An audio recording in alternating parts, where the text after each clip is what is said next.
Ângela, eu queria que você começasse a falar. Eu quero te escutar mais, assim, de verdade, para depois também elaborar algumas ideias que eu tenho sobre o filme. Eu achei interessante a linguagem do filme, de rever, né? Eu trabalhei no filme, eu sou a moça de branco, e mas eu achei assim a coisa que me chamou a atenção, a interpretação, o trabalho vocal, o trabalho corporal, tem muito a ver com a época de experimentações, da quebra do naturalismo, de uma exploração do corpo de uma outra forma nas artes cênicas.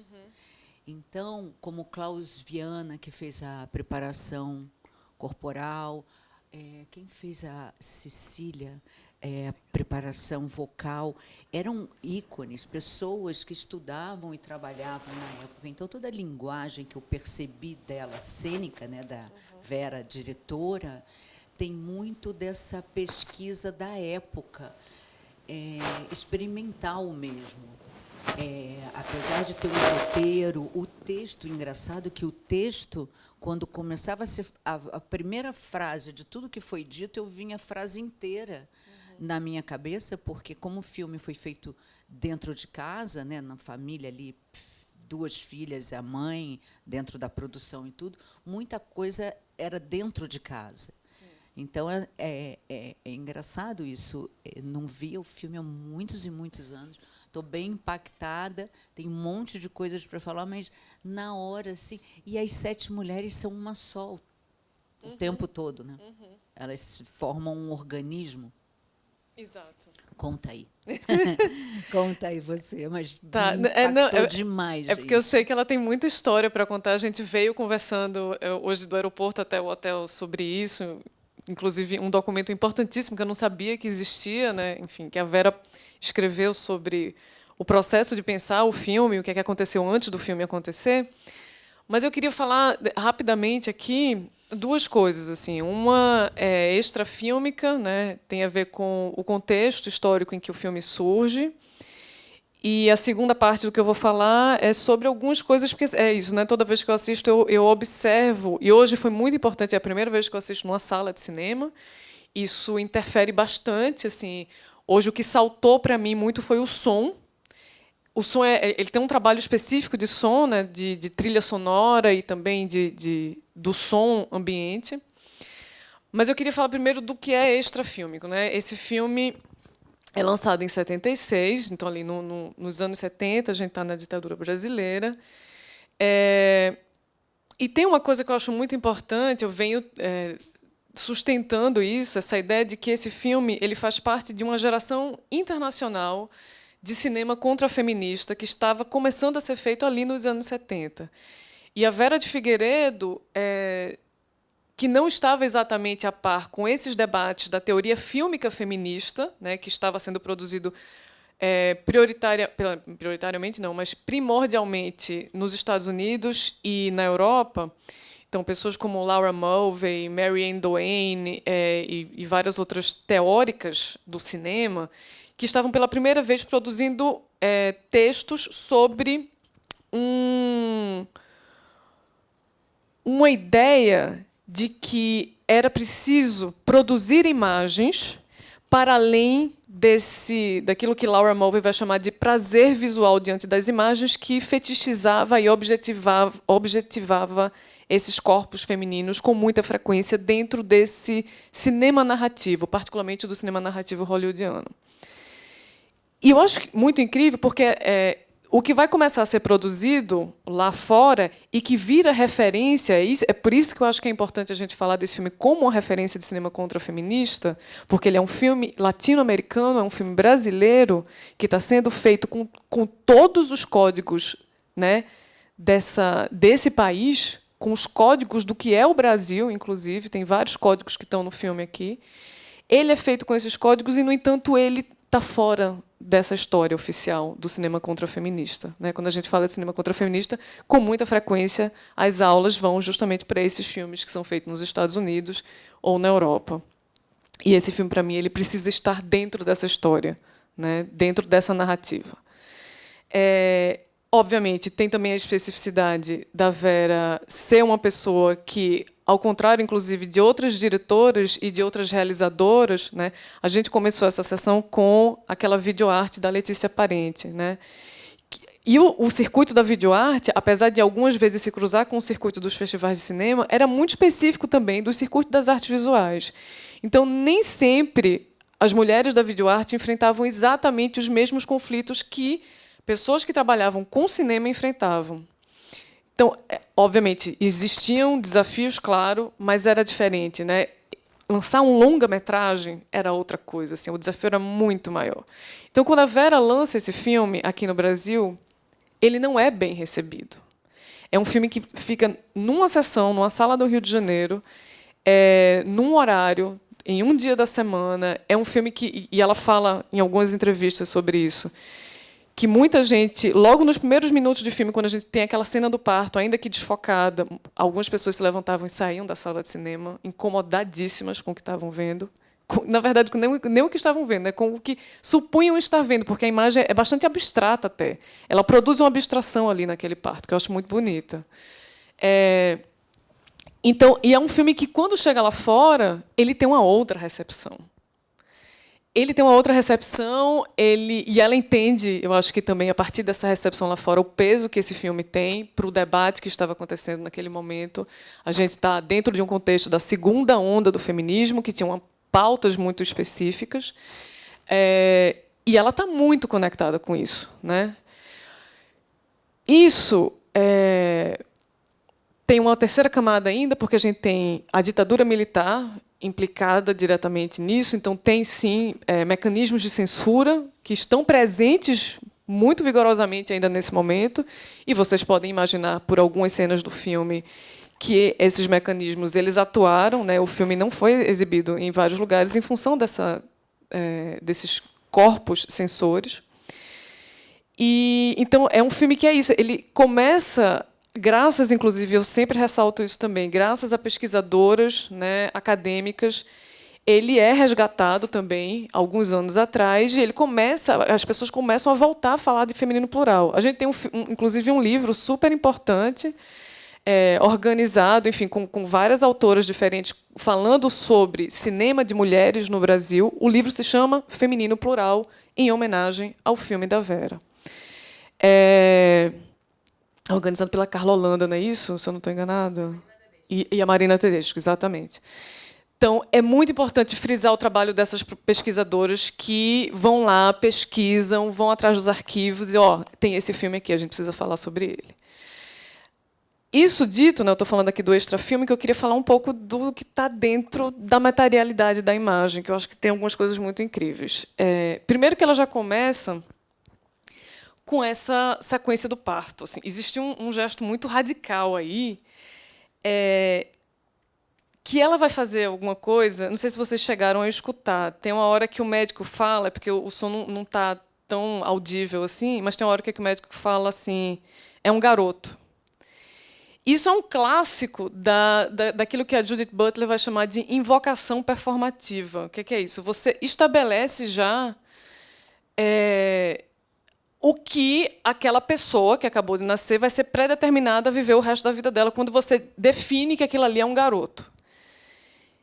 Isso é o que, por exemplo, a Teresa de Lauretti chama de tecnologia de gênero, né? Tecnologia de gênero existem várias tecnologias de gênero, né? O Estado é uma tecnologia de gênero, a medicina é uma tecnologia de gênero, a escola, a igreja, enfim, existem várias tecnologias que vão dizer não somente o que é um menino e o que é uma menina, mas como o menino deve se comportar e como a menina deve se comportar, né?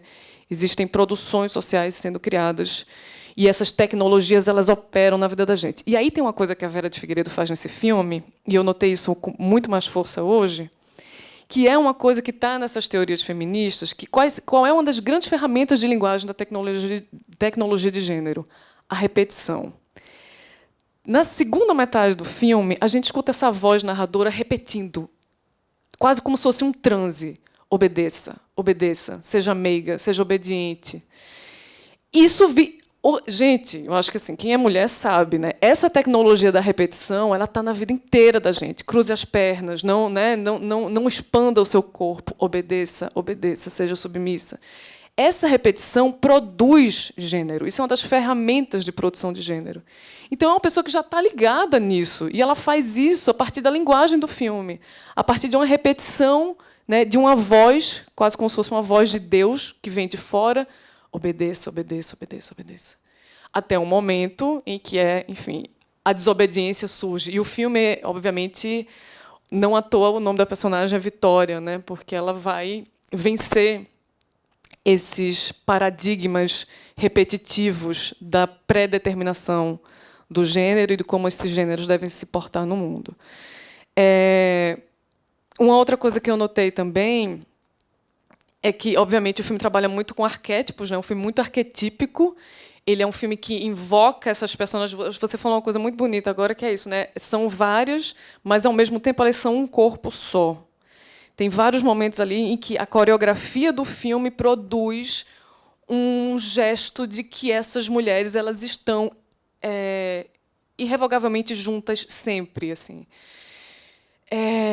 E o próprio gesto de mulheres juntas me parece que é muito revolucionário para aquele momento, né? Porque existe toda uma narrativa que se repete, né, para as mulheres, de que elas são inimigas umas das outras. Então, essa coisa de não, elas estão juntas, elas são uma gangue, sabe? Assim, o filme começa e termina com essa imagem meio de gangue de mulheres em cima de motos, andando pelo... E tem uma coisa que é isso, né?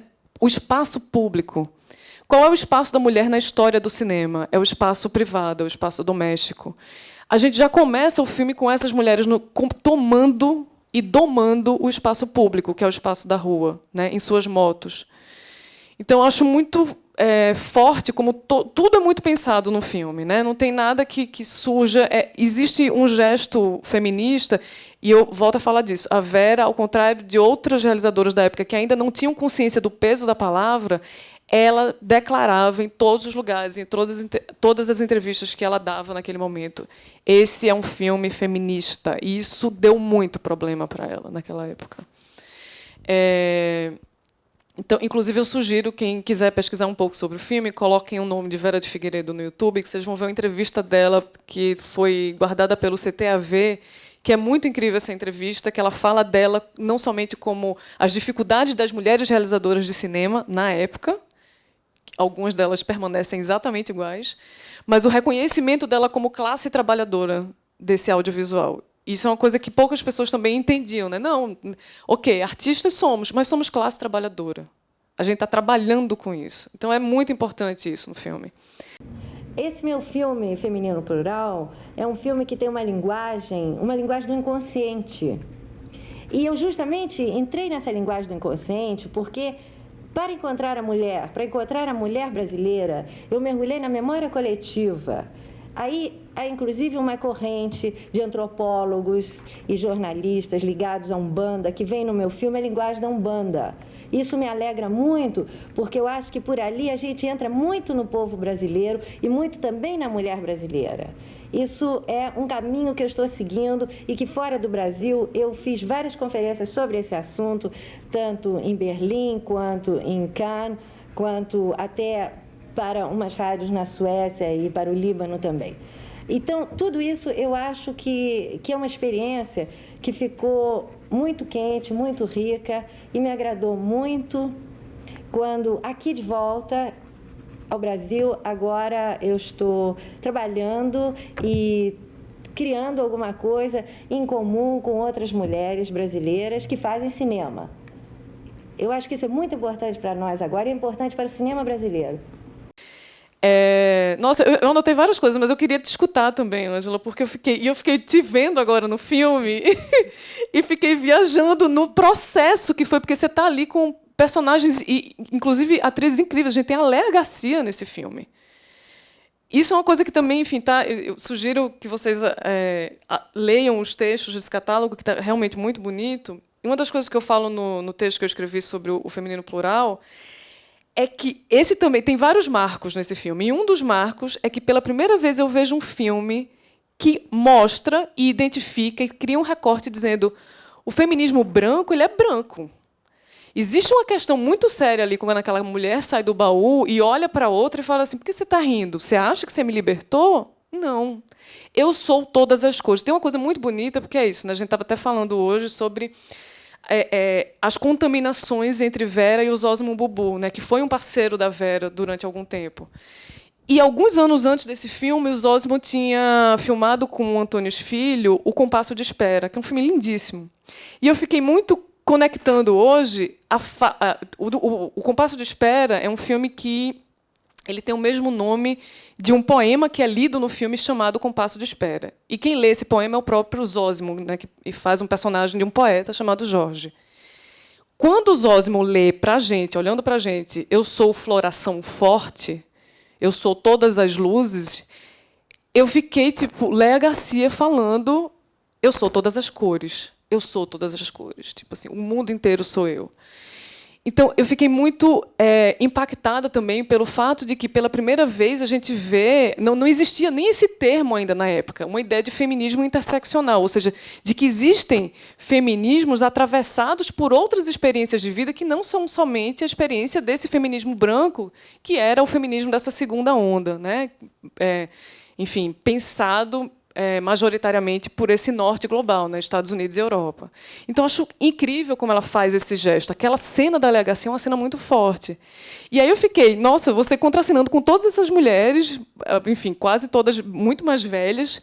Que tipo de experiência é essa? Que tipo de memória você tem? Porque me parece que assim, é um espaço utópico que o filme cria também para a gente. Um espaço de possibilidade de existência plena em vários momentos. Assim. Eu gosto de te ouvir falar, porque eu acho que você traz para mim uma visão muito completa do filme, da representatividade da Vera dentro do cinema, e eu fico aqui te admirando. Deixa eu ver como eu te respondo. Eu cresci no meio de tudo isso. Nada era assim muito novidade. A minha mãe foi uma pessoa que ela foi se transformando, né? Eu, menina, ela trabalhava mais com arquitetura, ela escrevia, mas ela sempre foi muito criativa, sempre muito à frente do tempo e sempre abrindo os meus caminhos. Mas ela, como a Vitória, vomitando sangue para chegar do outro lado. E que ela chegou. E eu acho que esse filme foi uma forma que ela teve de tanto trazer o que ela tinha para mostrar para todo mundo, para a humanidade, para nós brasileiros, e ela não me perdi aqui. Eu acho que eu cresci dentro disso, tive uma vida, considero, ela abriu o caminho para mim, então eu pude fluir mais, mas estar com essas pessoas, para mim, não era uma coisa, entendeu? Não era, estou aqui com atores. Eu estava dentro daquilo. Talvez eu não tivesse uma ideia do que é interpretar, o que é uma série de coisas que eu segui a carreira de atriz, mas passei por diversos lugares e a profissão foi me profissionalizando. Essa talvez foi a minha primeira experiência num longa-metragem, onde tinha um personagem e um personagem sem texto. Um personagem que você conta uma história de diversas formas. A história com aquele bebê na barriga, o bebê se mexe durante a cena. É muito fofo, é muito natural. Isso não teve um ensaio preparado, mas a energia que você consegue levantar numa cena, aquele bebezinho que estava ali, ele se manifestou também. Então, isso, para mim, foi um dos momentos mais lindos que eu achei. Que eu falei, caramba, eu estou vendo essa barriga mexer. E eu falo, mexeu ali, né? Eu falei na hora. Então, nesse ponto, eu acho que esses atores, todos, eu estar com eles, me deu realmente, acho até que mais segurança para estar ali. Fiquei viajando agora, quando você falou que o bebê mexeu mesmo. E eu fiquei... Porque cinema é o quê? Cinema é imagem em movimento. Né? Esse é o conceito do cinema. Imagem em movimento. Ele tem um texto da Maya Deren muito bonito sobre isso. Né? Filmar é vida, porque a vida é um movimento. Assim, enquanto o corpo está se movendo, ele está vivo. Quando a câmera liga, aquela energia está colocada ali, aquelas pessoas estão ali, e o bebê resolve se mexer, É porque é isso, né? É imagem em movimento, é cinema. O bebê se mexendo é cinema. Nossa, eu fiquei agora... É interessante. É. Que nem aqui a fotografia não mostrou tanto, mas quando no final ela está de vermelho, a Vitória, olhando na frente, que todas nós deitamos no chão, acontece um arco-íris ali no céu. Assim. É que a cópia não mostrou as cores do arco-íris, só tinha um facho branco. Então, é uma manifestação da natureza num momento sublime, para estar registrado. Pena que o tempo apagou o arco-íris. E eu fiquei pensando... é muito lindo quando ela abre o braço, né, com aquela é uma espada de São Jorge, não é? É a espada de São Jorge, exato. E apareceu um arco-íris lindo lá naquela cidade. É quase como se, né, a luz se manifestasse para o cinema. Teve uma energia ali bem conectada também, que tem a ver com o feminino também. Muito lindo. Eu fico pensando também numa outra coisa que eu acho muito importante e que eu acho que a Vera controla muito bem no filme, que é a montagem. Por que é que eu estou falando isso? Tem vários gestos. Porque, para quem eu acho que às vezes está olhando o filme pela primeira vez, pode parecer que algumas imagens aparecem talvez que até aleatoriamente, e não é, tudo muito bem pensado. Uma das coisas que me impacta muito, eu acho que nessa sessão eu fiquei muito pensando sobre isso, é quando a gente tem aquela sequência de arquétipos, de figuras embevecidas de poder, né? Enfim, o poder pelo poder, o poder, enfim, da política, o poder da igreja, o poder, uma série de coisas, né, sobre poder que estão sendo ditas ali, e a gente tem vários personagens arquetípicos performando isso daí, né, uma certa ideia de uma elite embevecida do seu próprio poder. Antes disso, a gente estava vendo aquelas imagens de liberdade plena, a imagem de surfistas e a imagem depois das duas pessoas rolando pela praia, numa sequência que me parece uma leitura muito interessante do que é dois corpos se unindo em afeto e em amor, e em desejo, sobretudo. E logo depois desses surfistas, quando a gente tem a montagem leva a gente para esse ambiente fechado com esses arquétipos dessa elite embevecida pelo seu próprio poder, e a gente tem um corte seco em que vai ver a imagem desses surfistas mortos, né, num acidente. E aí, gente, vamos voltar aqui para o contexto histórico. É um filme dos anos 70, em que o Brasil vivia uma ditadura militar.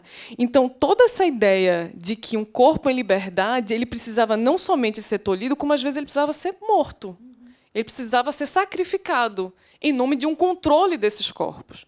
Então, é muito pensado em como ela vai fazer isso. E depois ela coloca essa mesma elite se vendo diante de um dos corpos mortos, que é o corpo de alguém que fazia parte daquele grupo. E que, de repente, o que é que está acontecendo aqui?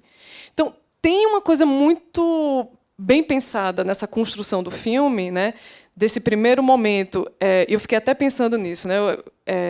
Como essa sessão ela me deu uma dimensão de som que é produzida pelo filme, que eu não tinha notado até então, porque eu só tinha visto o filme em tela pequena, com um som que não era adequado.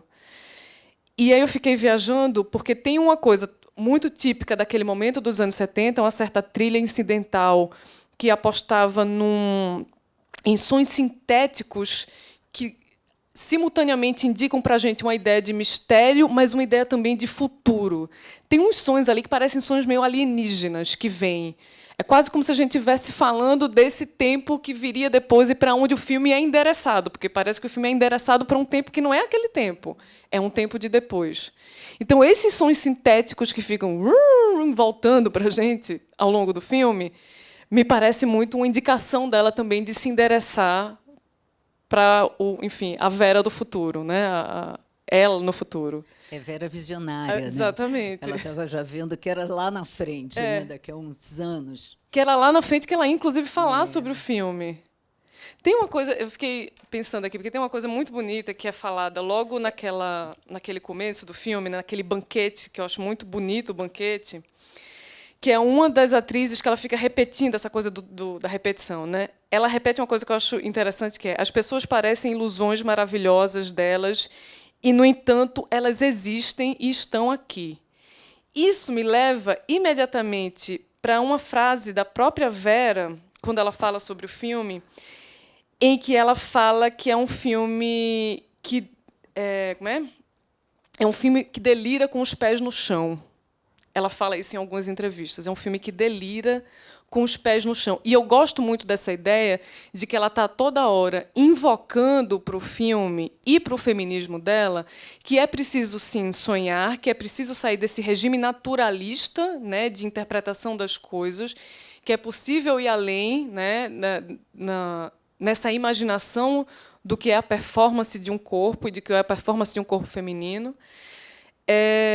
Mas, ao mesmo tempo, entendendo que isso só acontece dentro de um solo onde se pisa com firmeza, que é o solo da luta feminista, que é o solo da luta por direitos muito concretos que precisam ser conquistados para essas pessoas. Então, quando ela fala que é um filme que delira com os pés no chão, e que essa personagem fala, né, ilusões de nós mesmas e, no entanto, nós existimos e estamos aqui, me parece que é isso. É sempre uma dupla dimensão, né? A gente delira, sim, a gente sonha, sim, mas a gente entende que todos esses sonhos eles têm um chão muito concreto, que é o chão do solo pela luta dos direitos das mulheres. Então, eu acho muito interessante como ela trabalha filmicamente isso, e isso também está no texto dela, no texto que eu digo, na afirmação dela, né, quando ela cede todas as entrevistas, quando ela anos depois, vai conversar sobre esse filme, quando esse filme é resgatado. E eu acho isso muito importante. E aí, isso me leva para uma conversa que a gente estava tendo mais cedo, que é aquela conversa de como a ideia do filme surge.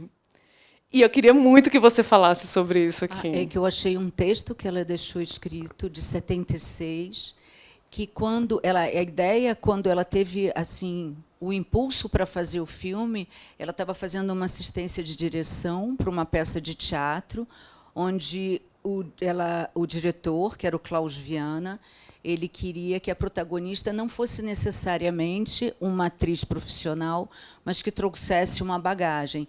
E eles entrevistaram, fizeram teste com 133 mulheres, e todas elas tinham discursos muito oprimidas.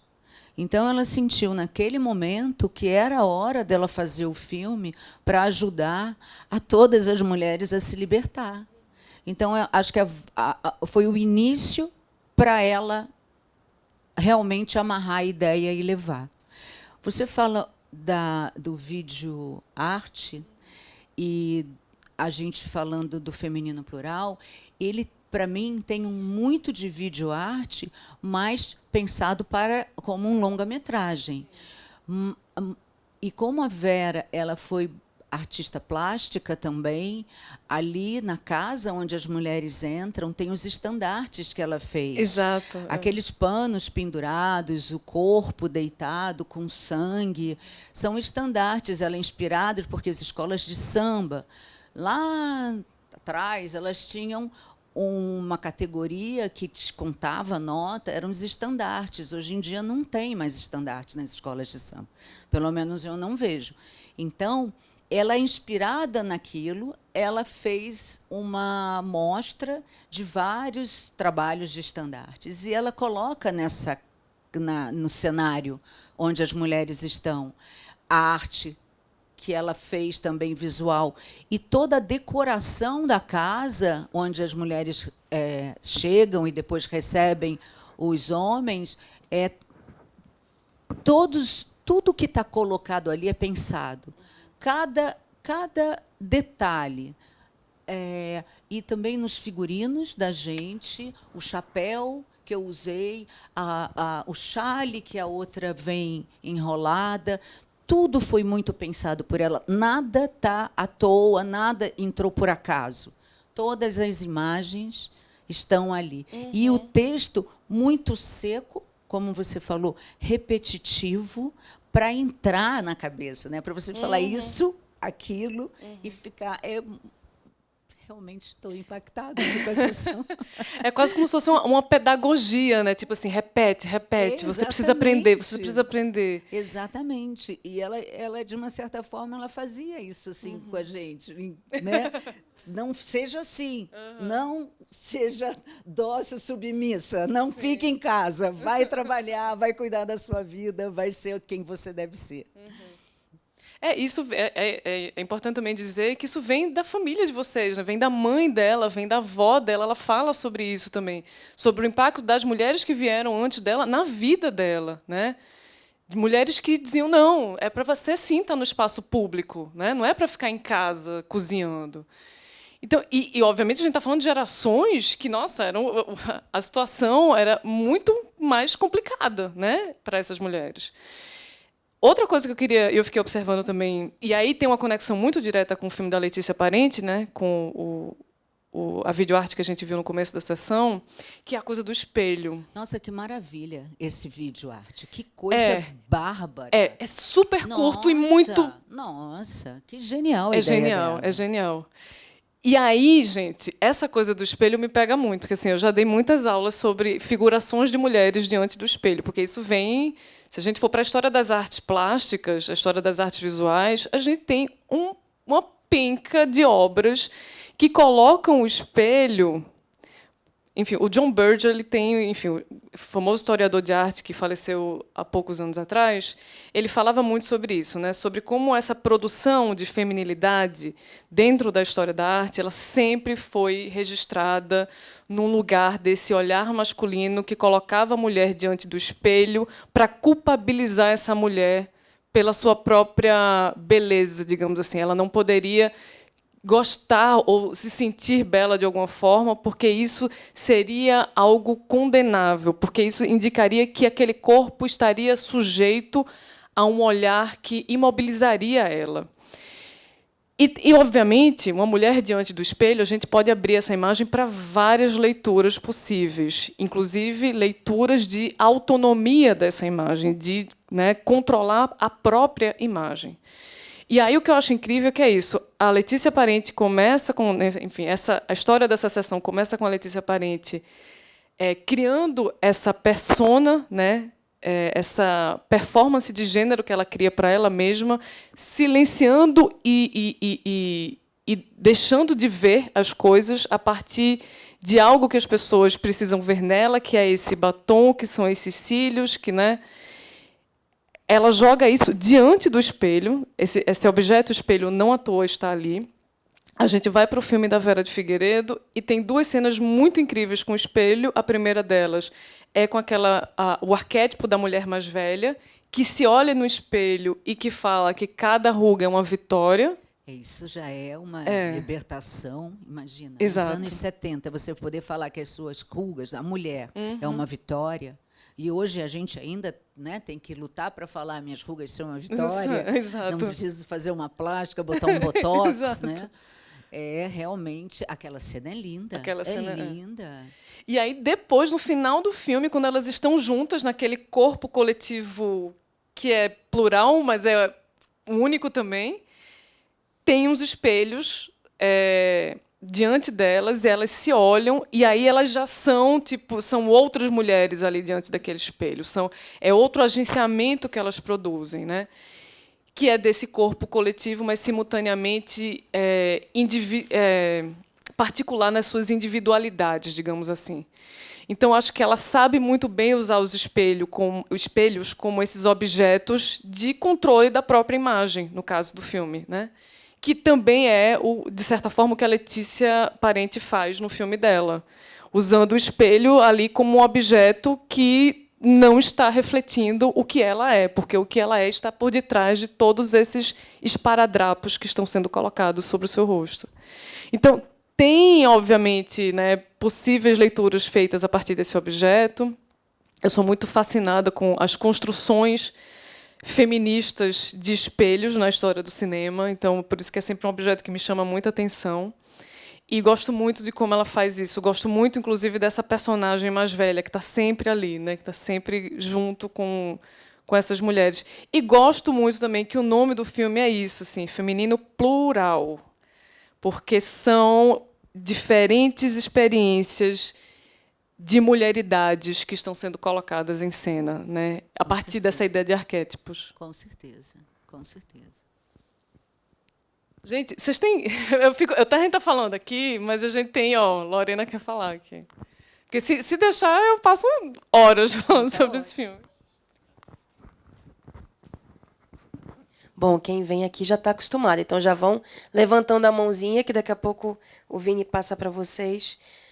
Assim, Nossa, eu não sei nem como começar a abordar esse filme, porque realmente é um filme muito rico, muito denso, e acho que ouvi-las também está sendo muito prazeroso, porque a gente tem, né, essas oposições entre o extrafilme e o intrafilme a partir da pesquisa, do estudo, né, da devoção da Carol, mas também o teu olhar, né? E os teus olhos são tão fundamentais no filme, é a partir deles que a gente vê tanta coisa e constrói esses imaginários, e eu acho que também esse imaginário feminista, a primeira observação que eu quero trazer é o quanto que é importante que esse filme ele é meio que, para mim, um libelo sobre o feminismo através do cinema. Então, ele me ensinou muita coisa. Ele me fez descobrir, por exemplo, quem era Rosemarie Muraro, que eu não conhecia.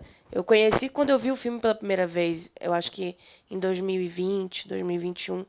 E ela é a patrona do feminismo brasileiro. Ela é tão importante quanto a Simone de Beauvoir, a Betty Friedan, né? Enfim, ela é uma feminista incrível que a Vera fez questão, porque ela era de fato feminista, de colocar lado a lado. O texto é dela, né? Esse texto que é dito e é reverberado e é repetido, como Carol aqui mencionou, é um texto construído pela Vera com a Rose, né? Eu acho que a voz é da Rose. Exatamente. Não é? E a voz é da Rose. Rose Gravar, né? para ter a verdade ali, né?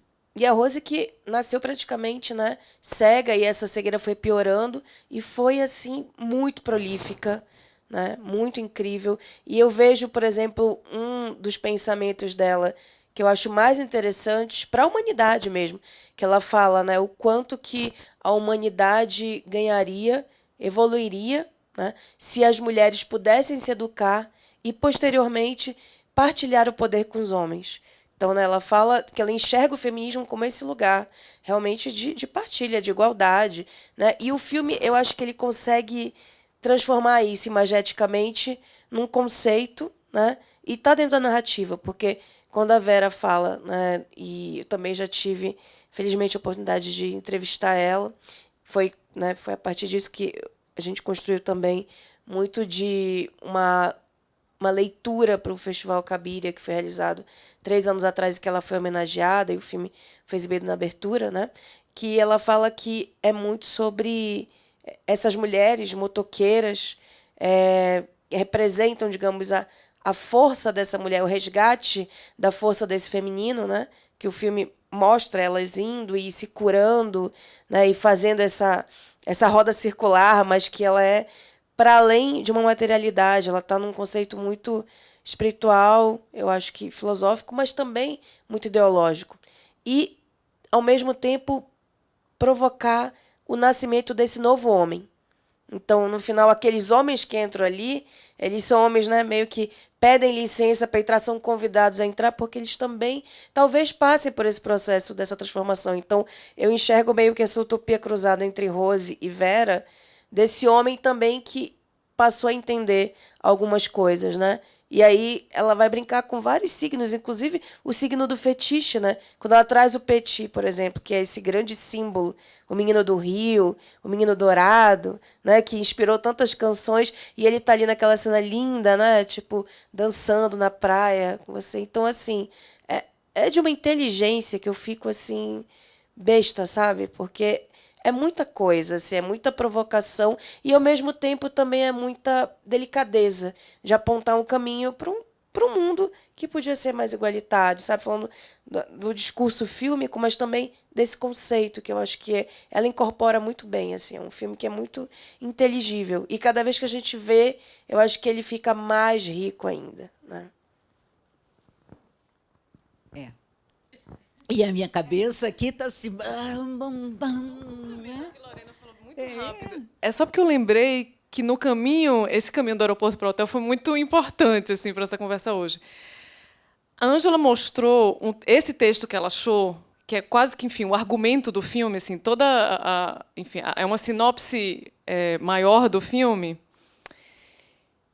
Nossa, ela escreve exatamente isso no final desse texto, que é somente com a libertação dessas mulheres, no caso, assim, com a autonomia dessas mulheres no mundo e com o feminismo plenamente realizado, que haverá a libertação do homem. Só que ela coloca essa palavra homem no texto dela, me parece muito uma ideia de humanidade e menos de homem como gênero.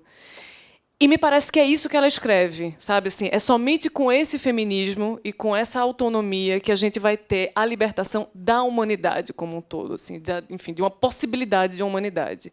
Ou seja, é o feminismo que está na base de tudo isso, né, dessa possibilidade de existência coletiva. Só porque eu fiquei pensando nisso, assim, isso está no texto dela antes do filme mesmo existir. Então, é uma coisa muito consciente mesmo.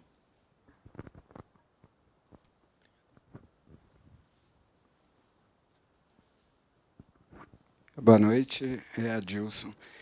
É só uns pontos que eu queria colocar, porque esse filme eu queria há muito tempo, eu queria ver, e eu fiquei impressionado. Eu achei um filme belíssimo mesmo. E uma das coisas que eu ia falar é exatamente o que a Lorena acabou falando, né? Que é essa já do ponto de partida da Rose, né? Que, da repetição, porque é a nossa maior intelectual feminista, né, no Brasil, escritora. Então, é muito sintomático e muito importante aquela presença. E eu sempre presto muita atenção também no elenco, né? Quando você chama atenção para Léa Garcia, a questão do corpo negro, né? Ali, para mim, me chama muita atenção que é o teatro experimental do negro ali, materializado, né? E não à toa, quando você faz o link com o Compasso de Espera, a Léa é a irmã do Zósimo no Compasso de Espera, né? Então, ali tem também uma interface bem interessante. A outra coisa que eu achei muito impressionante, porque é a Dorinha Duval, né? Ali eu acho que é antes da tragédia, né? Então, e ela com aquela cena falando da morte, eu achei tão impressionante, porque logo depois ali ia ter essa tragédia na vida dela, né? Isso veio à minha cabeça também, quando Eu fiquei muito assistindo. impressionado. Eu fiquei muito impressionado, porque eu não conhecia o filme, eu vi hoje. E vendo aquela cena dela é uma coisa assim premonitória e impressionante, que é aquele acontecimento que vai refazer toda a vida dela, né? Outra coisa também que eu achei, mas aí pode ser só suposição minha e viagem, né? Porque é muito interessante elas na moto, né? E depois, quando elas têm aquela cena que poderia ser a cena na floresta, me parece as bruxas, né? Salem, só que em vez de ir para a fogueira, elas tomam a rédea da vida, que é de novo na estrada, dono da sua vida, né?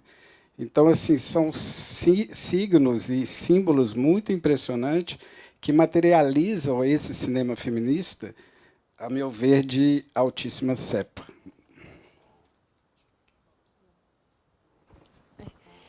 Boa noite, Mariana. Sou pesquisadora também do cinema feito por mulheres. Queria ouvir um pouco a Ângela sobre, se ela pudesse rememorar um pouco como que foi a preparação com os atores e sua mãe no set. Se houve ensaios, quer dizer, como é que foi a preparação para o filme? Sim, teve ensaios, teve preparação fora do set, que eu me lembro, e tinha preparação durante antes das cenas serem filmadas. Eu não vou poder te detalhar porque eu não me lembro. Eu me lembro que teve, sim. Teve o trabalho de corpo com Klaus e teve o trabalho de voz, que eu não me lembro o nome, que estava escrito, acho que é Cecília Conde, que fez o trabalho. Eu me lembro de ir na casa dela, de trabalhar com piano, de fazer os vocalizes, para chegar a essa sonoridade que ela colocou nas frases repetidas, quando a gente fala o poema. Então, todo o texto e toda a encenação ela não foi bem trabalhada, mas eu não posso te dizer o quanto e como. E, durante a filmagem, eu me lembro dela bem presente, do lado, comandando, como ocupar o espaço também. Ali na primeira feijoada. É engraçado, porque eu me lembro da voz dela. Enquanto eu via o filme, às vezes eu escutava a voz dela em cena, mas eu não posso te dizer o que ela falava, mas era quase um maestro, né? Comandando. Só um detalhe, é porque a hora que eu fui falar eu acabei esquecendo. E claro, quando eu estou falando da Rose, né, dessa feminista intelectual importante no Brasil, eu estou falando da feminista branca, né? Porque negras nós temos outras tantas Sim, maravilhosas. sim. Mas a Rose simbolizando aí esse feminismo branco e que foi norte, né, para tanta coisa.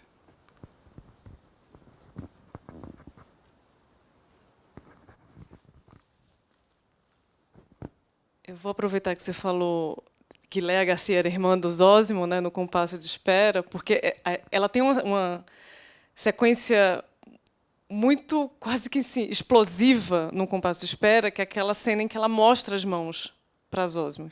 Né? Tá vendo isso aqui? E aí eu fiquei... Porque, assim, vou fazer uma propaganda agora do texto que está no catálogo.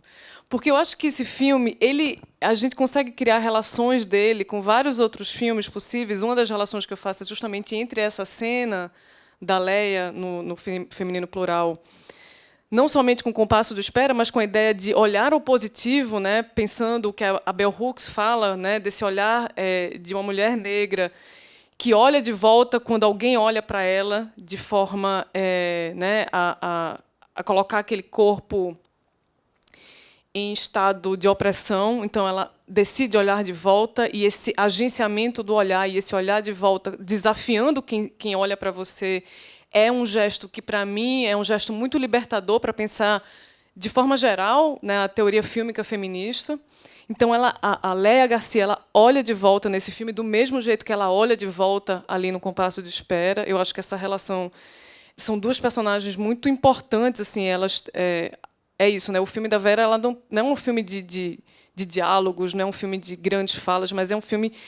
todas as palavras que são ditas são muito importantes quando elas são ditas. Eu acho que é isso. O peso das palavras é tudo muito comedido, mas é tudo muito impactante no momento em que acontece.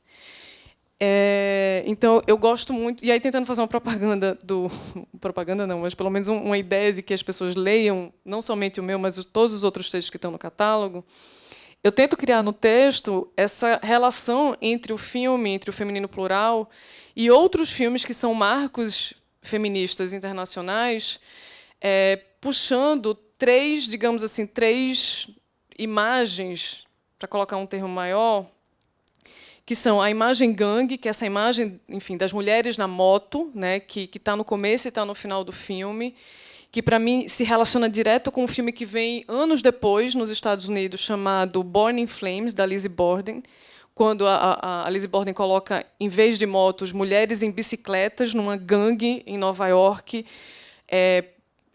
criando, enfim, uma ferramenta, digamos assim, de vigilância para as mulheres não serem violentadas na rua. Então, elas apitam quando elas veem mulheres sendo violentadas no espaço. E aí elas protegem essas mulheres. Me lembra muito essas mulheres na moto. A imagem banquete, que é essa imagem da feijoada, né, enfim, e desses códigos de Brasil que estão sendo colocados ali. Essa imagem banquete, porque é isso, né? Comer, se refestelar, também é uma desobediência. É uma das várias desobediências que o filme produz. Então, esse gesto da fartura é muito importante para o filme. E, finalmente, essa imagem opositiva, né, que é uma imagem de alguém que muito marcadamente identifica, olha, ok, o feminismo é uma luta coletiva, mas existem diversas experiências de mulheridades que são atravessadas por outras camadas. Uma delas é a racialidade. Então, isso eu acho muito precursor, digamos assim, nesse filme. Eu acho... E é isso, né? Todas as pessoas que estão por trás e que estão dentro do filme, desde a preparação até, né, essas vozes importantíssimas para a gente pensar o feminismo brasileiro, que estão efetivamente atuando no filme, né? Emprestando não somente sua voz, mas todo o seu histórico que está ali atravessado na narrativa do filme inteiro. Então, é isso, assim, os códigos, eles são muito, é tudo muito concentrado, assim, um filme que carrega muita energia concentrada de coisas a serem ditas naquele momento. E eu acho que talvez por isso as pessoas se impactaram de uma maneira muito, ok, não estou entendendo o que é que você está fazendo aqui. E é um filme de futuro, né? É um filme, é isso, para mim, é um filme muito visionário no sentido de que ela já estava fazendo alguma coisa que ela sabia que talvez as pessoas só fossem entender um pouco mais adiante no tempo. É que a gente vendo o filme hoje, a gente entende. Ele entende todos os símbolos, entende o que está sendo dito e consegue rever a história. Sim. Né? Consegue ver a história nossa. Realmente é isso. O filme é bem atual e bem para hoje. Né? Se a gente fizer o filme hoje, ele não vai ser tão analógico. Sim. Né? Ele teria, talvez seja mais curto, mais seco, mas ele traz essa história do passado presente. E depois que acaba o parto, que entra na cidade, aquele é o brasileiro mais brasileiro. Né? O povo que está ali naquela rua. E tem um registro documental mesmo. Assim, ela produz registro documental no filme. O ônibus que passa, as carnes penduradas, aqueles açougue, aquelas carnes, o que a pessoa está falando do comércio de rua. Né? Isso hoje em dia você vê mais no interior, no centro. Não, né? A gente não tem mais tanto isso. E assim, eu vejo isso muito evidentemente como um posicionamento da Vera de colocar essas mulheres nesse espaço público, que é o espaço da rua. Porque a gente muito poderia ter começado esse filme numa sala fechada. Não é. O filme começa no espaço aberto, né? No espaço público onde essas mulheres que essas mulheres ocupam. E somente depois elas vão para uma casa que, no entanto, ainda assim não é exatamente um espaço fechado. Não. É um espaço de coreografia e de liberdade. O espaço mais fechado do filme é o espaço das performances de poder. Com certeza. É o espaço mais, digamos assim, encerrado num quarto menor. É essa performance do poder pelo poder. E, obviamente, tudo isso também é muito pensado. Eu já vi aqui que a gente está no nosso quase limite de... Fazer mais um paralelo, porque não me aguento. Mas, enfim, Carol falou de Laura Mulvey, né? A gente, quando estuda a filmologia feminista, entende que, aparentemente, as coisas começam nos Estados Unidos e na Europa em 1972.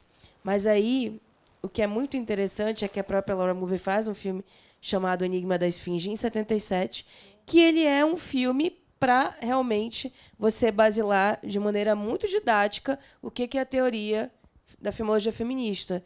E a Vera faz isso alguns anos antes, eu acho que de forma muito mais inventiva, né? Menos pragmática e, de certa maneira, expandindo outras experiências anteriores no nosso cinema. Eu não posso deixar de pensar em Entrevista, que eu acho que é um ensaio sobre condição feminina, né, que é maravilhoso e que tem sua importância, né, e inclusive está na mostra, né, da Helena Solberg, mas o quanto que ali existia, talvez, alguma ingenuidade, até pela idade, pelo momento, né, e que, na década de 70, já é uma outra coisa, e a Vera entende muito bem assim, todos os elementos que ela está trabalhando e o quanto que esse filme né, eu lembro que ela era muito reativa a essa questão, por exemplo, de filme de vanguarda. Por que ele é de vanguarda? Né? Porque ele tem esse arrojo, ele está à frente do seu tempo. E, claro, isso também coloca ele numa caixinha quase do underground ali. Né? Mas ele é feito para dialogar com um público muito amplo. Né? Inclusive, nas maneiras que ela representa essa paisagem carioca, urbana, tipo esse Rio de Janeiro que a gente estava acostumada a ver no cinema, por exemplo, ela vai para Belfort Roxo, ela vai para a periferia. Então, eu acho que é a expressão exata do contracinema em todos os seus aspectos, porque o contracinema, que é, digamos assim, o antídoto, né? Ou o resultado, porque a filmologia feminista é essa análise, que Carol explicou muito bem, de o olhar masculino, a dominação no cinema, mas como é que você muda isso? Como é que você inverte essa lógica? Não é simplesmente só falando que a condição feminina é, enfim, é opressão, é tudo mais, é você também trazer essa significância para o gesto da materialidade cinematográfica, tipo, fazer um filme que eu acho que reverbera e conceitua tudo isso de uma maneira muito direta, assim, né? Ele tem, claro, essas elaborações e alegorias, mas ele é muito direto. E isso é contra-cinema. É um cinema experimental, é um cinema que vai de encontro a esse cinema clássico, né, esse cinema convencional. Então, por isso que ele vai realmente exigir mais, né, porque não é uma linguagem tão acessível, mas, ao mesmo tempo, está tudo muito dado aí, né, seja nos personagens, nesse movimento, realmente, de ir do centro para a periferia, entre outras coisas. Então, eu acho magnífico, assim, né? Podia ser Ipanema, mas Exato, não é. é isso que eu ia falar. Eu poderia facilmente ser Zona Sul do Rio de Janeiro, mas não. É porque Zona Sul do Rio de Janeiro a gente já sabe, a gente vê essas imagens exaustivamente no audiovisual brasileiro. E ela vai para Belford Roxo, né? É muito bom também você pontuar isso daí. E eu acho, gente, agora criando uma provocação para reverberações do futuro, que talvez esse seja o momento, né, assim, o momento da gente, né, finalmente começar a exibir esse filme em sala de cinema, discutir esse filme, da gente pensar esse trabalho, né, enfim, a Vera nos deixou esse ano, e eu tenho absoluta certeza de que, enfim, você mesma falou, né, existiam vários projetos ali que ela estava fazendo, uma pessoa muito ativa nas ideias, enfim, de tudo que ela estava produzindo até muito pouco tempo atrás. E eu acho que esse é um momento muito importante a gente começar a pensar, ok, o que é que a gente vai fazer com esses filmes que Vera deixou, porque não tem somente o Feminino Plural, tem outros filmes muito importantes, inclusive filmes feitos em parceria com o Zósimo. A gente precisa pegar esses filmes de volta, tentar, de alguma forma, restaurar esses filmes e fazer com que eles existam e circulem em uma outra dimensão. Então, acho que fica a provocação aqui para que essas sessões sejam as sementes disso, né? Ok, vamos recolocar Vera de Figueiredo nessa historiografia do cinema nacional. Porque eu estou cansada de ver essas mulheres em um capítulo à parte sobre as mulheres no cinema brasileiro. Não, gente, pelo amor de Deus, isso aqui é cinema brasileiro, né? Isso aqui não é mulheres no cinema brasileiro, isso aqui é cinema brasileiro. Isso aqui é fundamental para a gente discutir a historiografia do cinema do nosso país. Então, assim, é importante a gente falar que é cinema feminista? É, mas, ao mesmo tempo, é importante a gente dizer, ok, isso aqui é cinema brasileiro, para além da caixinha que vocês tanto gostam de colocar as coisas. Então, acho que é uma forma da gente também pensar, ok, vamos recolocar o nome dessa pessoa aqui nessa historiografia, né? Então vamos. Vamos, aí entra a Ângela produtora. Então entra a Ângela produtora em cena. Vamos, porque eu vi que essa cópia veio de um VHS, porque ela passa aquelas linhas assim. Então, eu tenho que achar a cópia original, achar alguma cópia para poder restaurar e a gente ter uma cópia melhor. Não é? Esse é o começo. E não só esse filme, como os outros. E depois organizar os roteiros que ainda não foram produzidos, porque tem, acho que, 6 obras escritas. De longas. Viva Vera de Figueiredo. E muito obrigada por estar aqui. É um momento novo para mim. Minha mãe sempre foi à frente dela, ela falando por ela, e eu agora estou aqui representando ela nessa homenagem, nessa mostra que homenageou ela o tempo todo, e espero que eu tenha a oportunidade de vir falar mais dela, de poder divulgar mais a obra dela e poder ter mais e ganhando experiência, porque sempre admirei, vi ela trabalhando, agora ela não está aqui e vejo uma oportunidade da obra dela seguir, crescer e ser apresentada para muita gente que não tem ideia que ela existe e da importância que vocês estão falando para mim, de toda a representatividade dela. Então, agradeço demais mesmo. É um momento único na minha vida. Obrigada.